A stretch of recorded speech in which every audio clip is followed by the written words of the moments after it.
যেদিন থেকে এ বাড়ির বউ হয়ে এসেছো সেদিন থেকে সবাইকে শুধু দিয়েই গেলে, পেলে না কিছুই। আমাদের ছোট ভাই তনু যখন জন্মালো,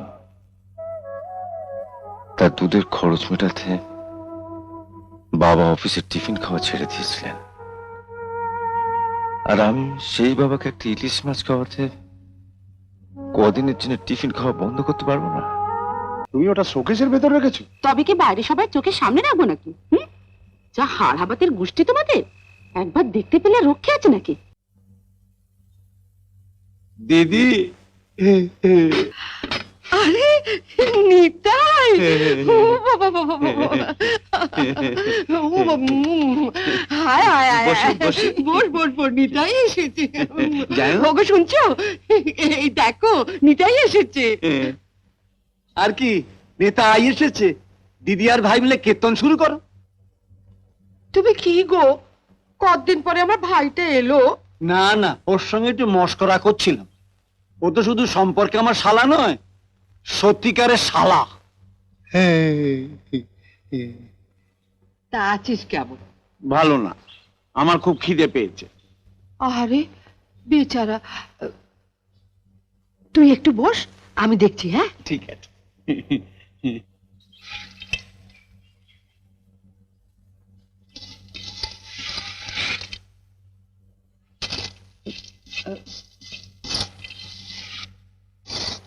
ও বড় বউ, খেতে বসে গেছো?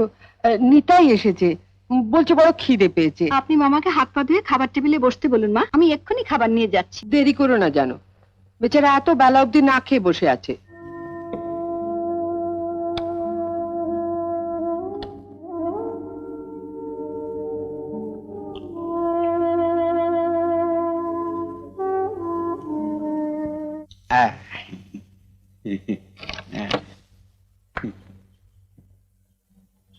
কেমন আছো বড় বউ?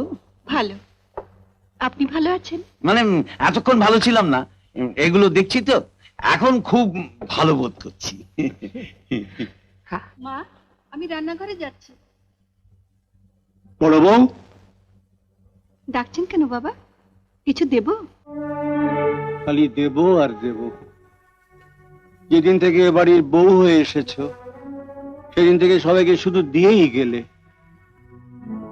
পেলে না কিছুই। পেয়েছো অবজ্ঞা, অবহেলা, লাথি ঝাঁটা। আমি যাই বাবা। দাঁড়াও,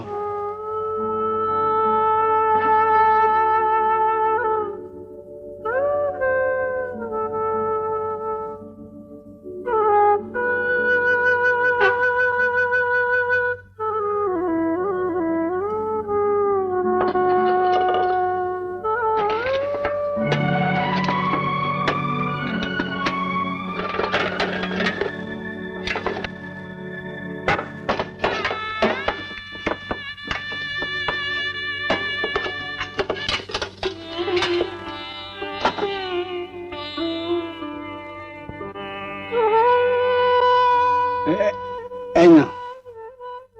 থাক না বাবা, আপনি গ্যাস্ট্রিকে ভুগছেন, ডাক্তার বলেছেন পেট ব্যথা করলে আপনাকে বিস্কুট খেতে। হ্যাঁ, বিস্কুট খেলে আমার পেটের ব্যথা কমে। তুমি একবার খেয়ে দেখো তো মা, আমি দেখি আমার বুকের ব্যথা কমে কিনা। বাবা ওই হাত কই? আমি যাই বাবা। না না না না, এখানে দাঁড়িয়ে তুমি ওগুলো খাও। আমি তো জানি ওগুলো নিয়ে তুমি কোথাও রেখে দেবে, আর কেউ চা খেতে চাইলেই তাকে প্লেটের মধ্যে দিয়ে দেবে। না না, তুমি এখানে দাঁড়িয়ে খাও।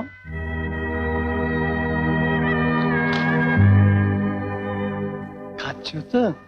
খাচ্ছি বাবা, খাচ্ছি। এখন আবার শোকেস খুলে কি করছো? কাটলেট আজ ঠান্ডা হয়ে যাবে। আশ্চর্য, তুমি ওটা শোকেসের ভেতর রেখেছো? তবে কি বাইরে সবাই চোখের সামনে রাখবো নাকি? যা হাড় হাবাতের গোষ্ঠী তোমাদের, একবার দেখতে পেলে রক্ষে আছে নাকি? তখন দেখবে মুড়ি, বাদাম, ছোলা, বেগুনি যার সঙ্গে পাচ্ছে তার সঙ্গে খাচ্ছে। তখন দেখবে সস ছাড়া আর ওনাদের খাওয়াই হচ্ছে না, বুঝেছো? তাড়াতাড়ি খাও, মামা এসেছে। কাটলেটের গন্ধ পেলেই ঘরে এসে ঢুকবে। যা হ্যাংলা। শুধু তোমার মামা কেন, তোমার বাবাই বা কম কেসে? এতখানি বয়স হলো এখনো শুধু খাই আর খাই। আজ রাতে কি রান্না হয়েছে গো? ডাল, বেগুন ভাজা আর কচুর শাক। কচুর শাক? বাহ! তা ইলিশ মাছের মাথা দিয়ে করেছে তো, না শুধু সেদ্ধ ছোলা দিয়েই? ইলিশ মাছ? কটা টাকা রোজগার করো যে ইলিশ মাছের মাথা দিয়ে কচুর শাক খাবে? যে কটা টাকা পেনশন পাও তা তো তোমার ওষুধ আর বিস্কুট কিনতেই শেষ হয়ে যায়। আবার ইলিশ মাছ খাবে? যত বয়স বাড়ছে জিভটাও তত লম্বা হচ্ছে। আমি তো রোজই বলি, আমার মাথায় কিছু গল্প আছে, আমি বলে যাব, তুমি লিখে যাবে। আর সেই গল্পগুলো যদি কোনো কাগজের অফিসে পাঠিয়ে দেওয়া যায়, কিছু টাকা পাওয়া যেতে পারে। কি আমার গল্প লিখিয়ে রে? কাগজওয়ালাদের খেয়ে দে কাজ নেই, ওনার গল্প ছাপবে।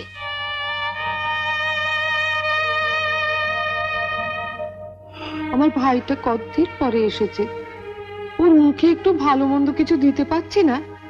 ইনি আবার তোমার তো চিন্তা কি? তোমার বড় লোক মেজ ছেলে রয়েছে, তাকেই বলো। বাবার জন্য কিছু না করলেও মামার জন্য নিশ্চয়ই কিছু করবে। কি করবে?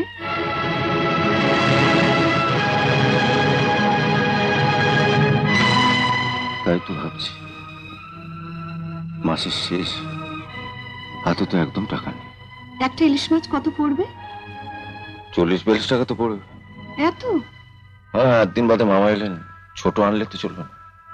শোনো, আচ্ছা মেজো ঠাকুরপাকে একবার বলো না। না না, বড় ছিল হয়ে বাবাকে ইলিশ মাছ খাওয়া থেকে ছোট ভাইয়ের কাছে যদি হাত পাততে হয় না, তাতে কাল অফিসের কোনো বন্ধুর কাছ থেকে টাকা ধার ছিল। ধার তো করবে, কিন্তু তার শোধ দিতে হবে তো। যা মাইনে পাও সবই তো তুলে দাও মায়ের হাতে। দাদি, বাস ভাড়া টিফিনের জন্য যে 100 টাকা রাখে, সেখান থেকে শোধ করে দাও। কদিন টিফিন না খেলেও চলবে। সারাদিন অফিসে খাটাখাটুনি করবে, টিফিন না খেয়ে। মমতা, আমাদের ছোট ভাই তনু যখন জন্মালো, তার দুধের খরচ মেটাতে বাবা অফিসের টিফিন খাওয়া ছেড়ে দিয়েছিলেন। আর আমি সেই বাবাকে একটা ইলিশ মাছ খাওয়াতে কদিনের জন্য টিফিন খাওয়া বন্ধ করতে পারবো না। ঠিকই বলেছ। তনুর কথা বলতে মনে পড়ে গেল, মা বলছিলেন আজ 1 মাস হলো ওর নাকি কোনো চিঠিপত্র আসছে না। বাইরে একা একা থাকে, কি করছে কেমন আছে কে জানে।